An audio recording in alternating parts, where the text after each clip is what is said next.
Nós, a semana passada, lembrámos de trazer, e falámos com o professor João Soares de trazermos estes dois trabalhos feitos no nosso ateliê,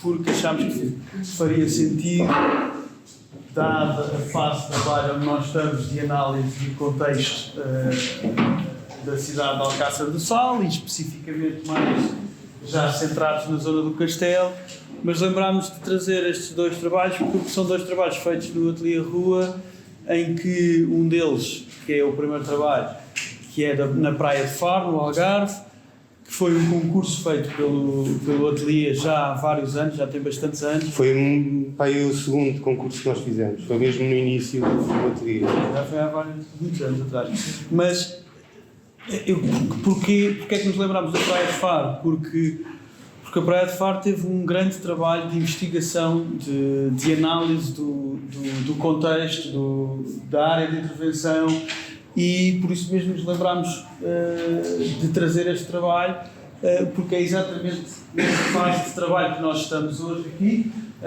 em Alcácer do Sal, e achámos interessante porque é da própria análise que nós fazemos do local e dos dias que lá tivemos a conhecer a Praia de Faro e a estudar a Praia de Faro, que de repente, por essa análise, surge uma ideia e surge um objetivo para responder ao concurso. E é esse trabalho de investigação que às vezes estamos dias e dias e dias a investigar a história do local, o passado do local, as características do local, como é que funciona. Estamos aqui a falar de uma zona de intervenção também com alguma dimensão inferior à Alcácer do Sal. A Alcácer do Sal é uma cidade, mas a Praia de Faro é uma península de areia que foi ocupada e hoje funciona quase como uma pequena, não queria dizer uma pequena aldeia, mas é uma pequena zona que tem tudo. Alguém de Faro aqui? Alguém do Algarve, de Faro? És de Faro? Olha. Conheces bem a Praia de Faro? Sim. E portanto, lembrámos de trazer este concurso principalmente porque foi através da análise do contexto que surgiu a nossa ideia forte para responder ao concurso. O segundo projeto que trazemos é mais recente e tem a ver com o nosso trabalho, com o tema geral lançado pelo arquiteto João Soares também para o nosso ano, e é uma adega que o Ateliê Rua teve a oportunidade de fazer na zona de Castelo Branco, e é o edifício da adega, mas que vai ser mostrado a seguir a este trabalho. E como é óbvio, trabalha sobre uma área que a paisagem está modificada através da vinha, e é um tema que temos vindo aqui a conversar. Vou começar por apresentar a Praia de Faro, o concurso, e depois o Luís irá apresentar a adega. Como vos disse, comecei por dizer, isto é um concurso público, portanto é o resultado do concurso público que nós vamos apresentar, e aqui é a Ria Formosa, no Algarve. Não sei se vocês conhecem todos, mas a cidade de Faro é aquela mancha mais branca, aquele núcleo no centro da imagem, e depois toda a Ria Formosa é um conjunto de várias ilhas e penínsulas, portanto é uma barreira de duna que protege a cidade de Faro, a cidade de Olhão, e que cria toda esta Ria Formosa, riquíssima, e a Praia de Faro, avançando, me ajuda. Portanto, este é o contexto da duna que existe ainda hoje em algumas zonas, natural, como está aqui nesta imagem, e a Praia de Faro será uma das zonas das várias penínsulas, das várias ilhas, que foi altamente transformada pela presença humana. Portanto, aqui no mapa de cima é um resumo desta localização. Portanto, a Praia de Faro é uma primeira península, é uma península e não uma ilha, apesar de às vezes se chamar Ilha de Faro, é uma península, é a Península do Ancão, portanto pega com a terra na zona da Quinta do Lago, e é talvez das ilhas todas aquela que está mais perto da costa, portanto mais acessível, facilmente acessível, e portanto talvez por isso mesmo uma das primeiras a ser ocupadas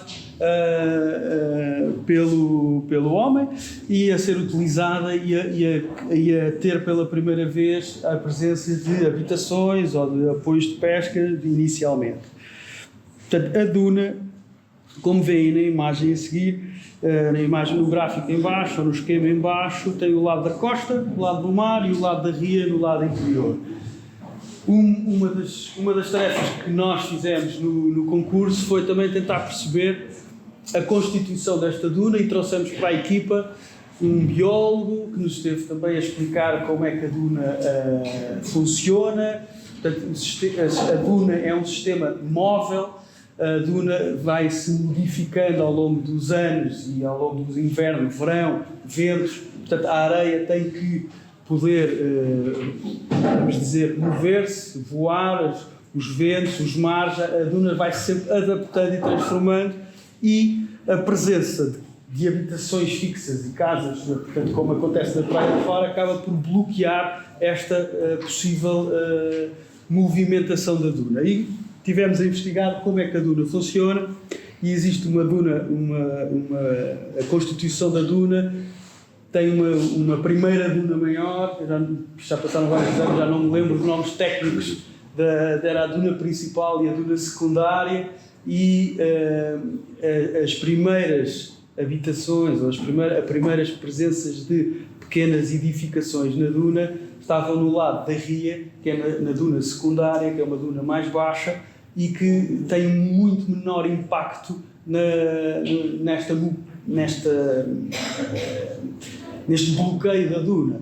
Portanto, as primeiras edificações são colocadas na duna secundária, na duna interior, junto à ria, que é o que faz mais sentido, e não destruir a duna principal, a primeira barreira. É claro que depois foram aumentando o número de habitações, e a duna começa a ficar toda ela destruída. Hoje, a Praia de Faro apresenta esta imagem em oposição àquela primeira imagem que eu tinha mostrado da duna sem qualquer presença. Portanto, depois destas zonas habitadas, a duna volta a ser natural como estava na primeira imagem. Mas a Praia de Faro foi ocupada, só por curiosidade. Portanto, estamos aqui a falar de toda uma área que é protegida, que é um Parque Natural da Ria Formosa, e como é que eu hei de explicar? Isto faz parte do domínio público marítimo, hídrico, e a Praia de Faro foi uma zona que foi primeiramente ocupada, e depois, por curiosidade, na zona onde hoje temos a ponte de acesso à praia, uma ponte com circulação automóvel, já não me lembro, era nos anos 1950 e qualquer coisa, foi construída uma ponte. A ideia era que fosse pedonal, e na altura, se calhar ainda não se conseguia prever o impacto de haver o automóvel dentro da ilha, decidiram aumentar um pouco a largura da ponte para que fosse possível passar um carro de emergência, e de repente a ponte passa a ser uma ponte para passar automóveis, e de repente o impacto que isso tem nos anos posteriores é que a Praia de Faro passa a ter uma via e passa a ter uma estrada no seu interior, e isso transforma por completo a praia, e começam a surgir as casas de verão, umas atrás das outras, e de repente a Praia de Faro torna-se nesta imagem. Tens que andar mais rápido. Tem que andar mais rápido. Pronto, esta é a evolução da ocupação. Portanto, a ilha começa a ser ocupada nos anos 30 do século passado. Primeiro ocupa a parte da ria, depois de repente surge a tal ponte, e a estrada é feita na zona central da península, o que faz com que se comece a ocupar o outro lado da estrada, e portanto o lado do mar, e de repente toda a área da ilha, da duna, passa a estar ocupada com construção. Na nossa investigação percebemos que existem 3 zonas de ocupação, duas zonas nas duas pontas mais de habitação, uma zona central mais de serviços, parque campismo, restaurantes, e esta zona, isto é na zona central, e é uma imagem que dá perfeitamente para ver a implementação da estrada. No lado da ria está o tal parque de campismo, nesta zona central, no lado do mar, a tal duna principal, a primeira do lado do mar, não foi ocupada com habitação, como podem ver aqui. Eu já falo sobre o muro. Depois, há uma análise também muito importante na Praia de Faro, que é a organização temporal. Porque no verão a ocupação na Praia de Faro multiplica-se, não sei o número, mas o número de pessoas a viver em cima daquela península é enorme comparado com o inverno, que é quase nulo. Portanto, o espaço está todo trabalhado, o espaço público está trabalhado para receber um número de pessoas exorbitante em 3 ou 4 meses do ano, e depois no resto do ano o espaço público fica vazio. Portanto, os parques de estacionamentos ficam espaços de alcatrão abandonado, apenas com um carro à espera do próximo verão. As casas, a maior parte delas, não são ocupadas de inverno e são ocupadas no verão. Hoje, eu sei que já mudou bastante desde que este concurso foi feito até hoje. A Praia de Faro está neste momento com muito maior ocupação ao longo do inverno também. O que eu acho que acaba por ser positivo dentro da realidade daquele local, porque de inverno parecia uma praia fantasma, vamos assim dizer. Eu gostava que vocês olhassem principalmente para, em 1900 a duna seria virgem.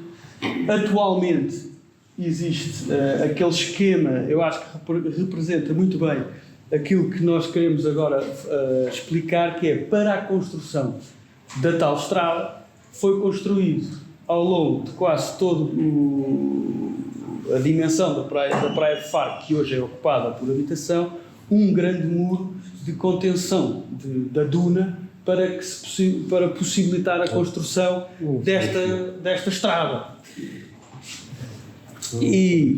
Não há um fio do muro. E, portanto, nós percebemos que toda esta ocupação humana foi trabalhada através deste muro, e da presença deste muro, a localização deste muro vai criando bolsas e espaços de estacionamento, portanto, este muro é o muro que cria a possibilidade da ocupação humana através desta estrada e destas casas, e faz a tal contenção de terras, que é também um problema, porque, como eu disse inicialmente, a duna deve ser móvel, e este muro está a bloquear a duna, e a duna não se consegue deslocar.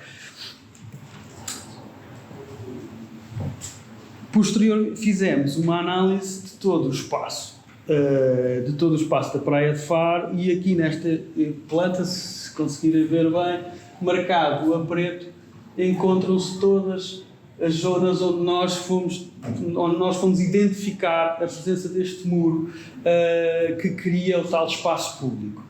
E durante o concurso eu inicialmente não vos contei qual é que era o objetivo do concurso, não é? Então, era um concurso público para repensar todo o espaço público, era um plano pormenor, vamos assim dizer, do espaço público da Praia de Faro. A Praia de Faro está muito mal equipada em termos de espaços para a utilização da praia no verão, sejam de parques de estacionamento, ou sejam de equipamentos de apoio balnear, como seriam balneários, como seriam casas de banho públicas, como seriam todo este equipamento não existe, e o trabalho pedia para que nós pensássemos todo o espaço público, a forma de utilização do espaço público, de acesso à praia, e nós, durante a nossa análise, aquilo que fomos percebendo é que houve uma ocupação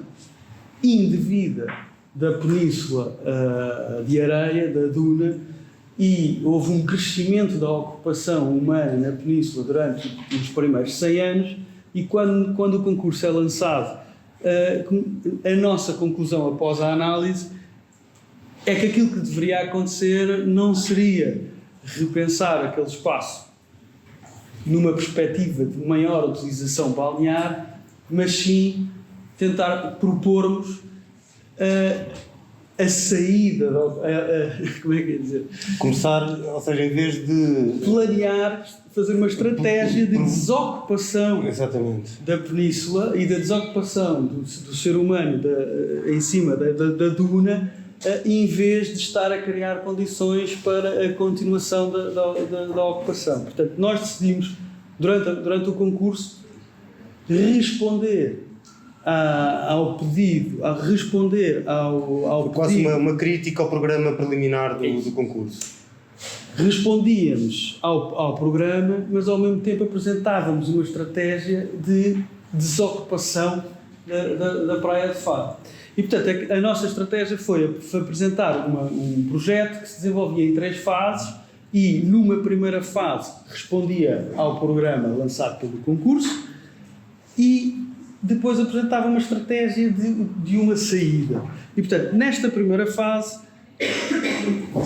a nossa estratégia pega no elemento que foi construído inicialmente, que é o tal muro, e que está lá e que se identifica quando se circula na Praia de Faro, e a estratégia passa pela transformação daquele muro num muro habitado e, portanto, num muro onde se possa circular em cima desse muro, porque toda a circulação se faz num nível baixo. Como vocês veem, a circulação hoje faz na estrada, portanto, sem se conseguir observar o mar de um lado e sem se conseguir observar a ria do outro. E, portanto, nós levávamos as pessoas para cima deste muro, transformávamos o muro num espaço habitado e, portanto, dentro desse muro iríamos fazer todas as casas de banho e todos os apoios de bicicletas, vários apoios que eu já mostro. Isto, deixa-me só dizer, esta conclusão surgiu quando estávamos lá e, de repente, toda a estrada e todo o espaço público estava cheio de carros, cheio de gente. Então havia imensas pessoas que já andavam no muro para ir com 40 centímetros de... para não, as pessoas queriam ir mais rápido e iam por cima do muro, não iam ali a contornar os carros e não sei o quê.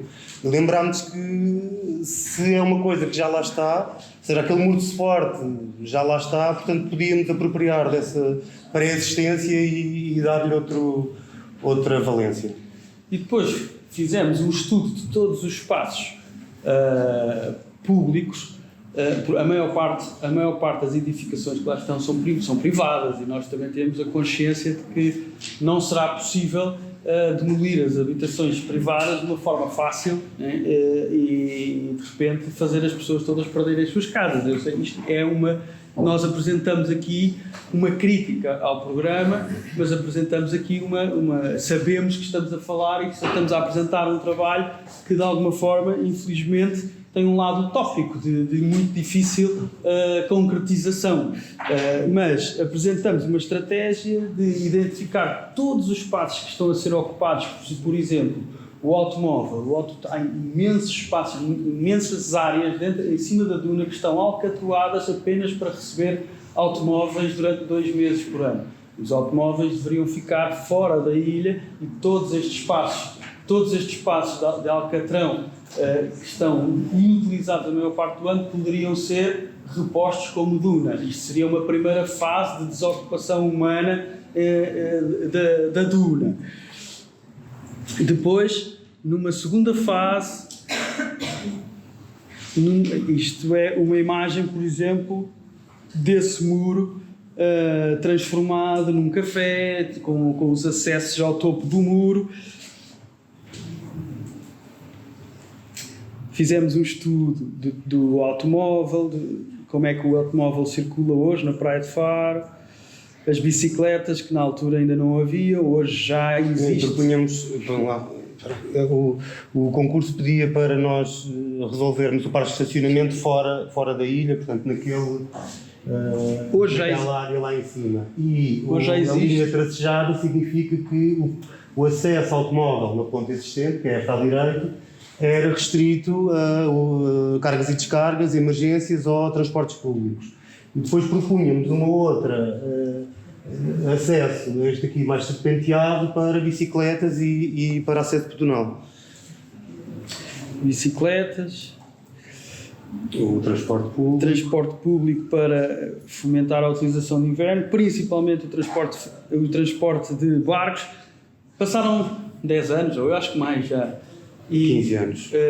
Algumas coisas até já estão feitas. O parque de estacionamento lá, antes da ilha, hoje já está feito. Também acho que nos últimos 2 anos já existem barcos ao longo do ano todo a ir à Praia de Faro, coisa que também não existia. Portanto, algumas coisas têm sido feitas ao longo dos anos.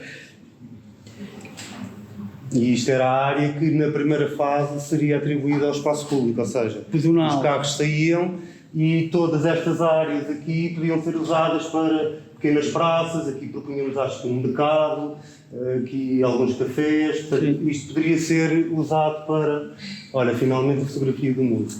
Portanto, esta é a fotografia do muro que existe e que este elemento foi o elemento que nos despoltou a ideia para resolver todo o programa do concurso e a transformação deste elemento, tirar as pessoas daquele nível mais baixo onde se vê hoje aquela carrinha na circulação pedonal que hoje existe lá em baixo, que não faz sentido trazê-las cá para cima, e a ocupação de parte da via com o alargamento deste muro para responder com todo o programa que nos era solicitado. Mais uma fotografia do muro. Como podem ver, é impossível ver o mar, não é? Quase que não temos noção de que estamos num espaço com o mar dos dois lados. E esta é uma pequena fotomontagem onde tentamos mostrar a ideia de como seria circular pedonalmente no novo muro. Alguns espaços trabalhados no muro, como um posto de informações, mercado, os tais espaços que hoje são de estacionamento e que estão ocupados por centenas de carros, poderiam se transformar em espaços de praça e em espaços de utilização para as pessoas e não para os automóveis, paragens de autocarro, bares. Portanto, havia uma série de programas que podíamos desenvolver neste muro habitado. Era assim que nós falávamos deste muro, como estacionamento de bicicletas, casas de banho. E depois conduzíamos as infraestruturas todas aqui nesta zona, água, esgotos, eletricidade. Mais uma imagem de que podia haver cacifos para apoio dos desportos náuticos que as pessoas podiam alugar. Portanto, isto eram tudo ideias para colocar à Câmara Municipal de infraestruturas que podiam ser criadas para a utilização da praia por todos. Obviamente, lixos, apoios de pesca, porque continua a haver a pesca na Ria Formosa. Uma imagem também que representa essa situação. Depois entramos, portanto, até aqui respondíamos ao programa lançado pelo concurso, àquilo que nos era solicitado. Aquilo que nós decidimos apresentar foi apresentar um extra e que foi quase como uma crítica e um aconselhamento de que aquilo que devia ser feito era continuar isto e continuar de forma a sair, a presença humana tornar-se mais ir desaparecendo,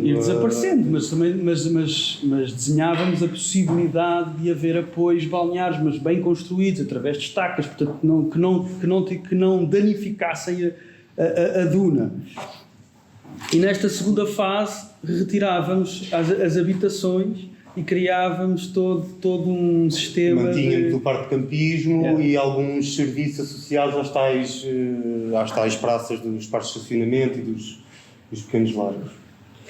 E a terceira fase seria a própria duna, que iria, no fundo, comer a estrada e ia com os ventos ocupar aquele espaço. Todos os anos a Praia de Faro tem, como é óbvio, quando está mau tempo, a duna, as areias ocupam a estrada e todos os anos passam carrinhas a limpar as areias e, no fundo, a devolver, quase como um limpa-neves, mas aqui é um limpa-areias, para voltarmos a ter a estrada. Portanto, aqui no nosso projeto era deixar a duna trabalhar, deixar o vento fazer o seu trabalho e a própria Duna iria comer o projeto, iria comer o espaço público e de alguma forma ia fazer desaparecer o nosso projeto, e esta era a nossa ideia, ou a nossa proposta para que nos próximos 100 anos, se durou 100 anos a ocupar a Península de Areia, iria demorar 100 anos a desocupá-la. Claro que ainda assim ainda mantínhamos algum programa, como os cais para os atravessamentos fluviais, Então, a utilização da praia. A ponte pedonal mantinha-se e alguns edifícios de construção leve, de madeira, eventualmente, que poderiam eventualmente pontuar ainda a praia.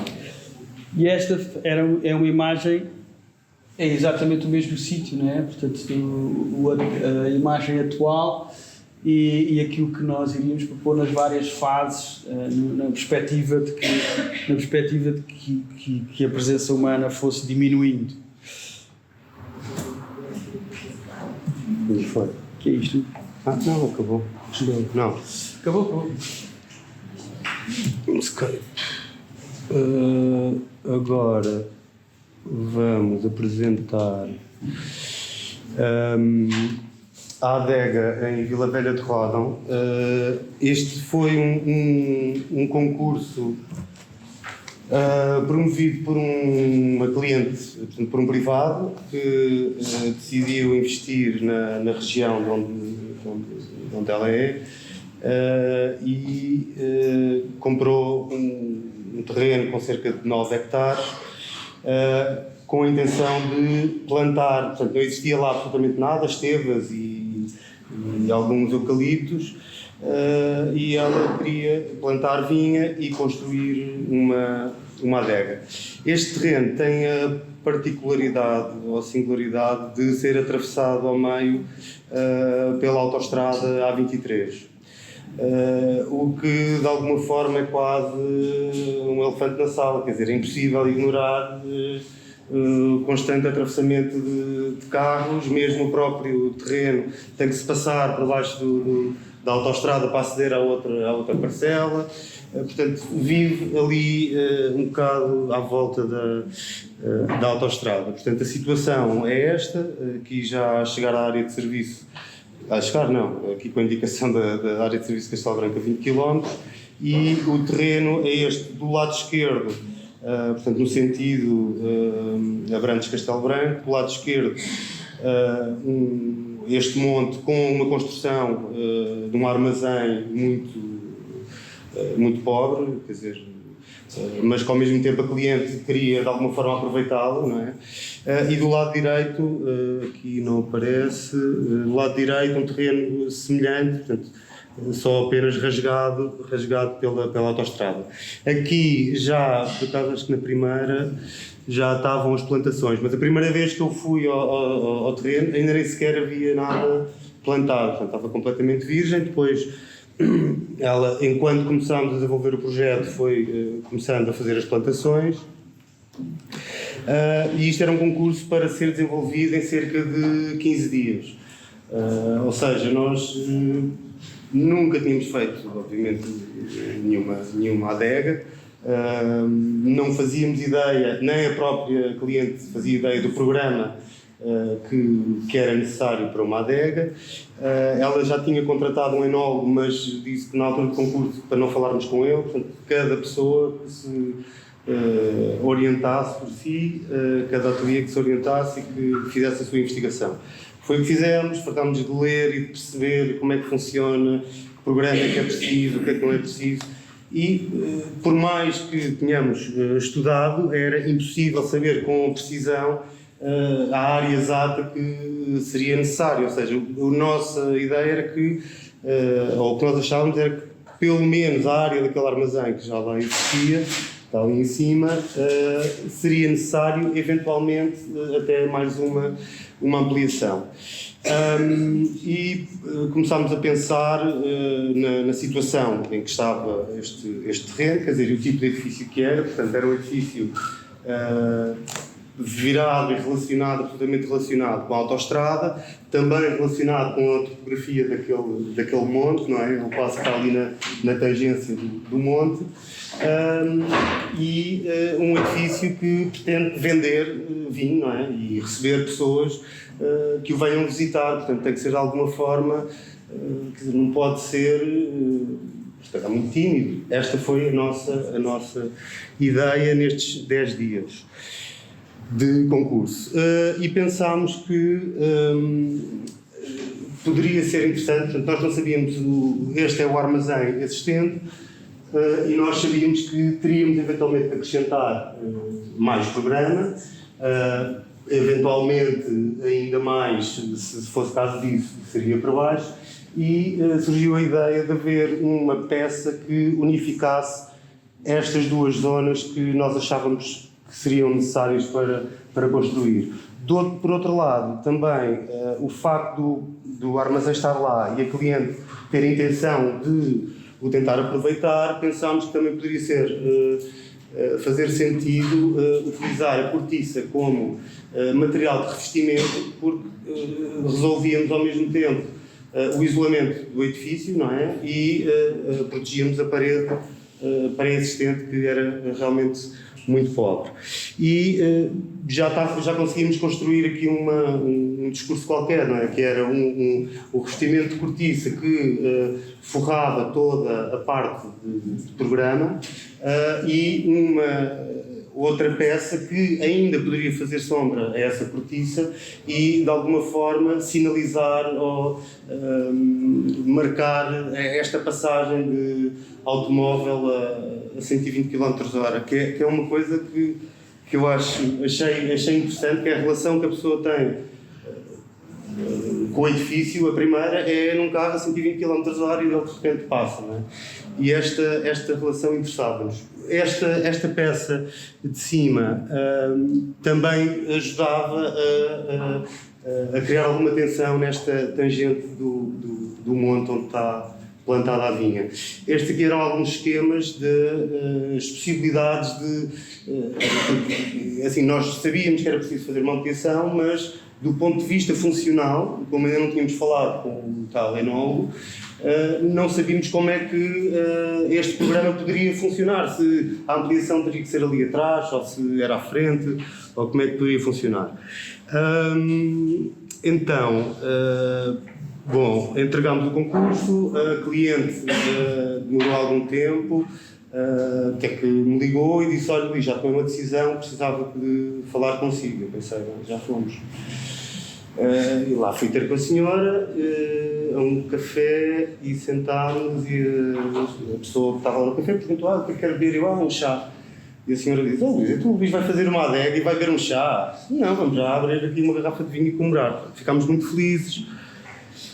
Isto são fotomontagens do concurso ainda, portanto foi uma coisa muito rápida e muito instantânea, e começámos a trabalhar já com o enólogo e já com um conhecimento mais profundo do programa e do funcionamento. Tivemos dezenas de reuniões com ele e sempre a perguntar, super chatos: então, mas a uva entra ali, não sei o quê, mas que caminhão é que é preciso, que altura para... Ou seja, queríamos saber tudo, absolutamente tudo, porque, quer dizer, este edifício tem mesmo que funcionar, não é? Porque é uma parte de fábrica, não é?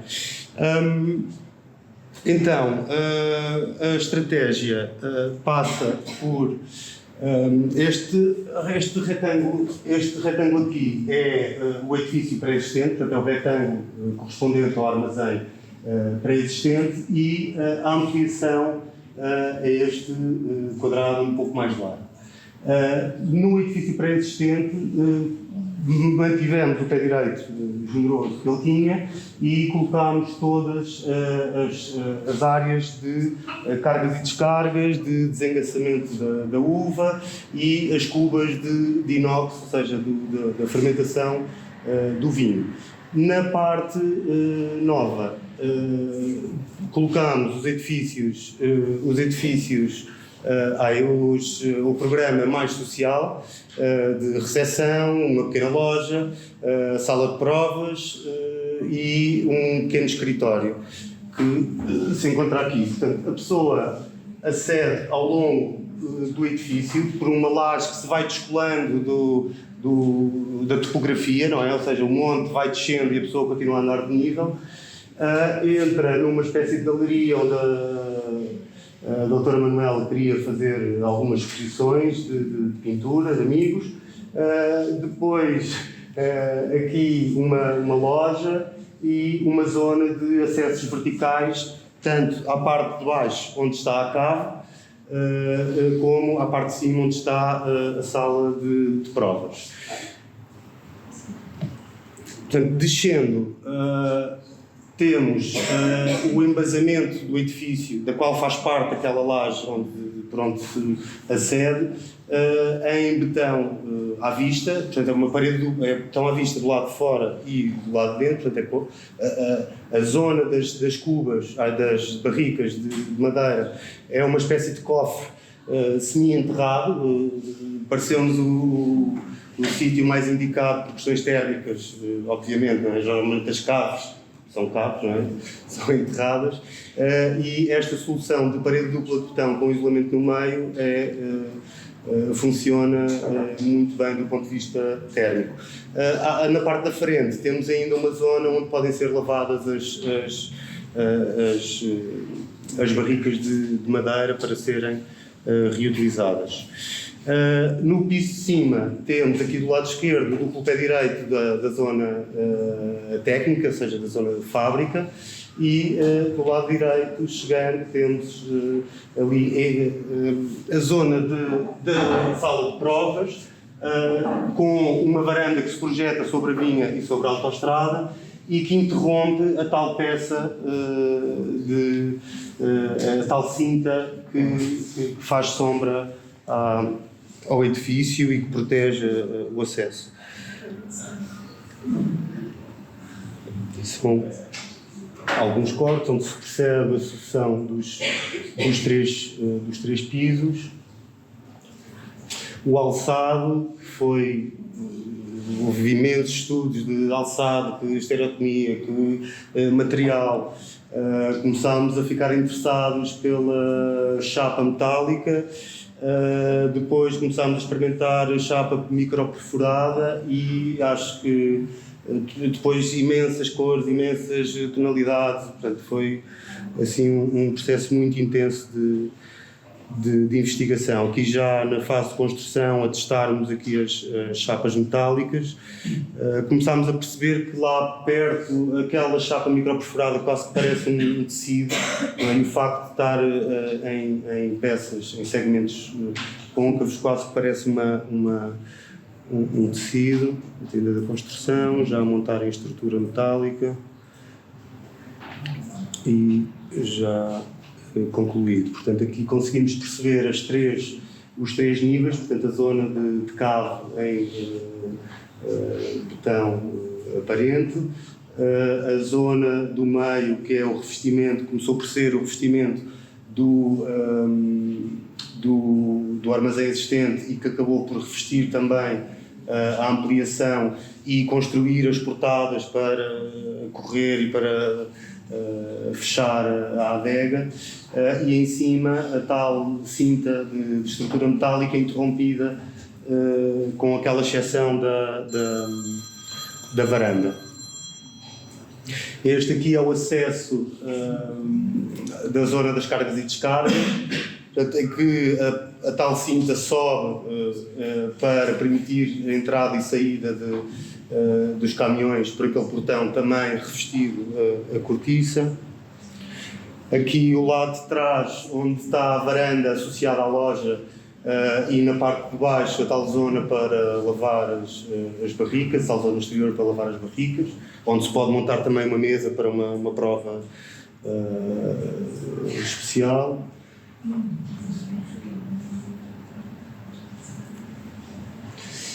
E a conclusão da obra, curiosamente, coincidiu, ou acabou por correr tudo bem, coincidiu com a primeira vindima da adega, que nós tivemos muito gosto de participar. Portanto, este é o tal acesso da adega, que a pessoa continua de nível e o terreno vai descendo à medida que se aproxima da porta, ficamos mais, ou seja, dominamos mais a paisagem, a loja, a varanda associada à loja, sala de provas, aqui ainda muito despida, agora já está muito mais vivida, não é? A varanda também pensámos, ou seja, a ideia seria toda ela ser revestida a cortiça, inclusivamente construímos um banco também em cortiça.